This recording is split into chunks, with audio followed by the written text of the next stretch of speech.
This is 1 week of school lunch in New York City. Today is Monday, February 6th. What's your name? Armin. And what do you have for lunch today? A rancid, soggy piece of cheese pizza, along with some chickpeas that look unappetizing. Okay, and what's the condition of it? Have you tried it yet? What does it taste like? I'm gonna try it right now. It's not that bad, but it's not the best. I give it a 5 out of 10. It's edible. Today is Tuesday, February 7th. What's your name? Chris. And what do you have for lunch today? Dumplings with a side of fried rice. And what's the condition of it? What does it taste like? It tastes pretty good. I'm not gonna lie.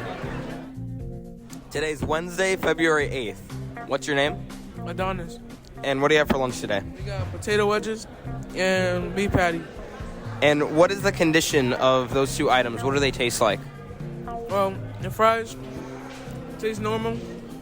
The beef patty tastes good, but, unseasoned, Do you think the DOE could improve on the school lunch menus? Yes. Thank you so much. It's Thursday, February 8th. What's your name?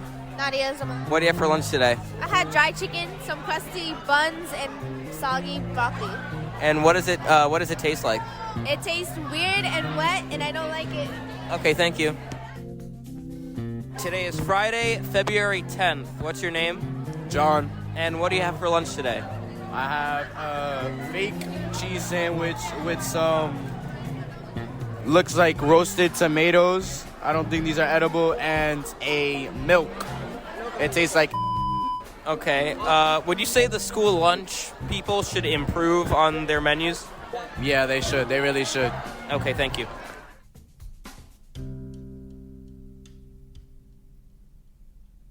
In 1946, the National School Lunch Act was signed by President Harry Truman. It aimed to provide nutritionally balanced, low-cost, or free lunches to children every school day. More than 60 years later, Michelle Obama championed the Healthy, Hunger-Free Kids Act, which required schools to provide students with healthier lunches. Today, we know that we can no longer let our kids eat whatever they want, because now we know better. These reforms are supposed to ensure that all students receive nutritional meals at school. In practice, I can say from experience that the results are mixed. My name is Toby Tanquano. I'm a sophomore at Marble Hill School for International Studies, and I've noticed that the quality of our school lunch has been steadily declining each year. This might not seem to be that serious of an issue, but school lunch completely impacts our daily lives as students. What should be done to improve it? You're listening to the Miseducation Podcast, Season 7, Questioning the Status Quo. This is Food Fight, the battle for better school lunches. Since 2017, New York City has provided free breakfast, lunch, and after-school meals to all public school students, and that's a great thing. According to a recent poll conducted for the No Kid Hungry campaign, almost 30% of parents across New York State are worried about feeding their households. Food insecurity in New York City has only increased since the pandemic. Luckily, at school, each student can receive at least 2 meals a day, taking the burden off of families. That doesn't mean that everyone likes how it tastes, however. I have a feeling that this problem is connected to the Healthy, Hunger-Free Kids Act that was implemented in 2012. In order to fight obesity and promote nutrition, it created new guidelines for school lunch, reducing sugar, fat, and sodium, and increasing fruits and vegetables. Sounds promising, right? Except... Most of the fruits and vegetables they serve us there aren't, they're supposed to be healthy. But when it comes to it, I don't see anyone eating it or, it looks like garbage. That's my friend Daichi. He has been in the public school system his whole life, from preschool to high school. So, why do you think the school lunch changed? Because many people believe that it was actually, that it used to be better, It's probably to make it healthier, I'd assume, but the food is just way too bland and, less enjoyable to eat. Daichi specifically feels strongly about the school pizza. The pizza has been a staple on the menu for years, a reoccurring Friday special. Like the pizza, it's usually burnt. It's very dry and powdery on the bottom. And the cheese just comes off it like a separate part. The vegetables are usually soggy and have been sitting in the same broth for a long time. Yeah, I don't like that. Daichi is not alone. A New York Times article published in 2015 titled "Why Students Hate School Lunches" describes nationwide increases in school food waste and decreases in school lunch revenue in the years after these changes were implemented. To be fair, the Hunger Free Kids Act does seem to have had an impact on obesity rates among impoverished children, according to a 2020 study. Meals can vary from school to school and change over time for any number of reasons, so it's also worth taking what Daichi says with a grain of salt. The point is, most students I know don't like school lunch. To better understand the lunch that students are served, I spoke to one of my teachers who has had a past in the food industry. In fact, he used to help develop school lunch menus. You need my full government name? No, just your... My full government name is Cesar Cortez. And then what else? What grade do you teach? I teach 9th grade. Before becoming a teacher, Mr. Cortez started his career in 2017 as a cheesemonger. A cheesemonger is... someone who handles and takes care of cheese, special cheese, fancy food. Cheese. That wasn't food, but it was specifically with cheese. After earning a little cheddar as a cheesemonger, Mr. Cortez found himself working in Oakland, California, diving deeper into the food industry at a school level. I was working in Oakland as a produce market manager, produce purveyor, and school lunch recipe developer. We were making amazing food. Mr. Cortez told me that this was made possible by the scratch cooking they did in Oakland. Cooking from scratch means the food is fresh, not frozen. But it's also more time-consuming and costlier. He explained to me a little bit more about the economics of school lunch. Basically, the U.S. government gives public schools about $3 for each meal that the school sells. So basically, schools need to figure out how to make a meal for about $3. And that includes rent, that includes wages, that includes all these other bills, right, that have to do with cooking. But it's doable because school districts are doing it. In Oakland, we were doing about 60 to 70% scratch cooking. So we were cooking and dicing and cutting stuff and making fresh food. So it's doable, but it takes more work. So you're saying that the schools just need to put in a bit more effort? I wouldn't say it's the school's fault, it's the district, it's the DOE. The schools don't really have that much power in that. It's the DOE that has the power in that. The Department of Education sets menus and approves food vendors for school lunch. It's come under scrutiny in recent years. In 2021, the former head of New York City's school food services was arrested by the FBI for corruption, and the city controller launched an investigation into food procurement for New York City schools. I guess he got caught with his hands in the dough, or maybe he was running a food pyramid scheme. Meanwhile in Oakland, Mr. Cortez's former students were being tricked into enjoying vegetables. Kids were like, you know what Swiss chard is? It's like vegetable. It's like a green leaf, right? Yeah. You think most of these kids know what Swiss chard is? No, Do you think most of these kids would eat Swiss chard? probably not.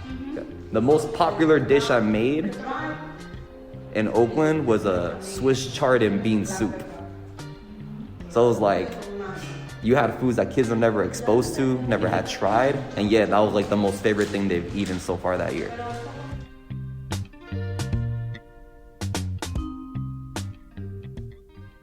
With the idea of scratch cooking in mind, I spoke to Catherine Saul, the CEO of Teens for Food Justice.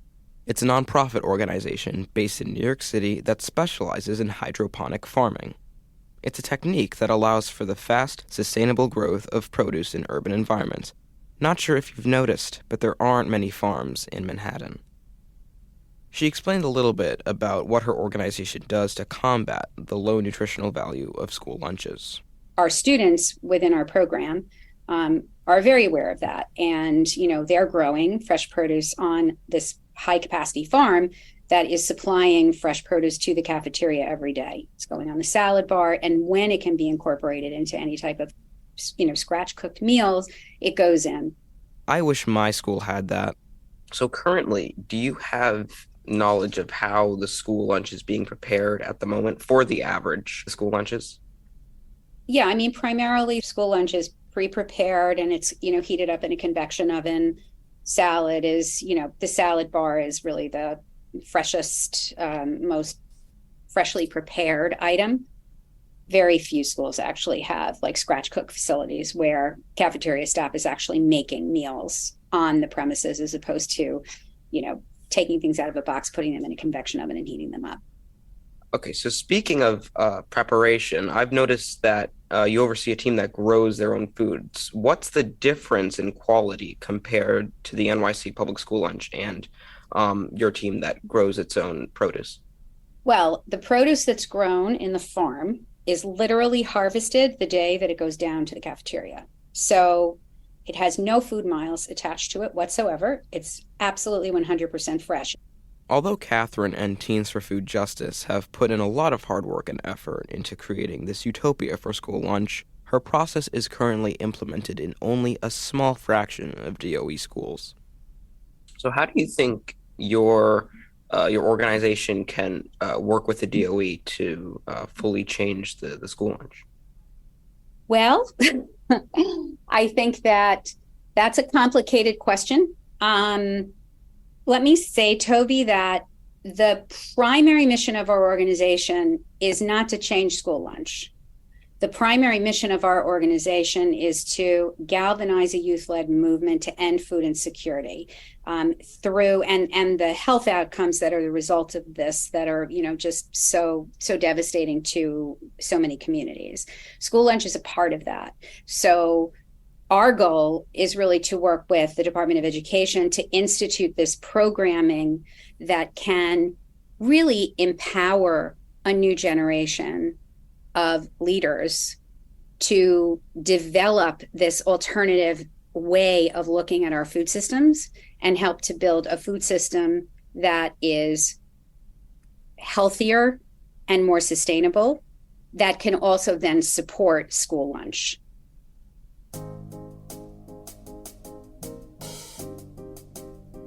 So far, the Adams administration has been very pro-nutrition and healthy eating, at least on paper. His predecessor, Mayor de Blasio, implemented Meatless Mondays.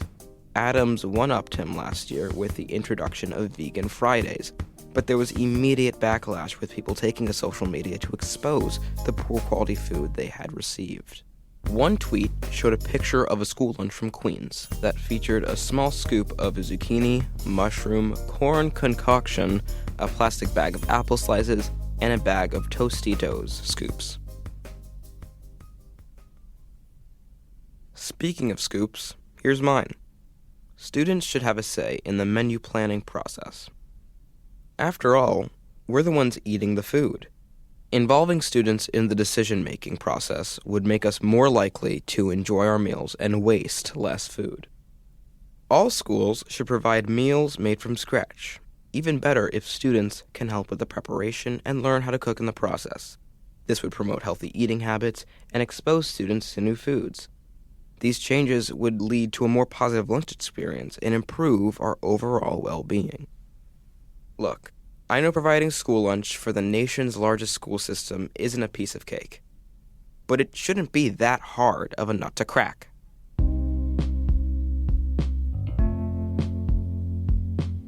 This episode was reported by me, Toby Tanquano, with production and editing support from Dan Rosado, Melanie Bonilla, Sabrina DeKenney, Mira Gordon, and Taylor McGraw. Music from Blue Dot Sessions. Special thanks to Ray Rodriguez and Gimlet Media, as well as Hindenburg Systems. The Miseducation Podcast is a program of The Bell. Our work is made possible in part by the Pinkerton Foundation, the Summerfield Foundation, and FJC. You can learn more about our work and find all past episodes at bellvoices.org. If you're listening on a podcast app like Apple or Spotify, please drop us a quick rating and review. And don't forget to follow @MiseducationPod on Instagram and Twitter. Thank you for listening.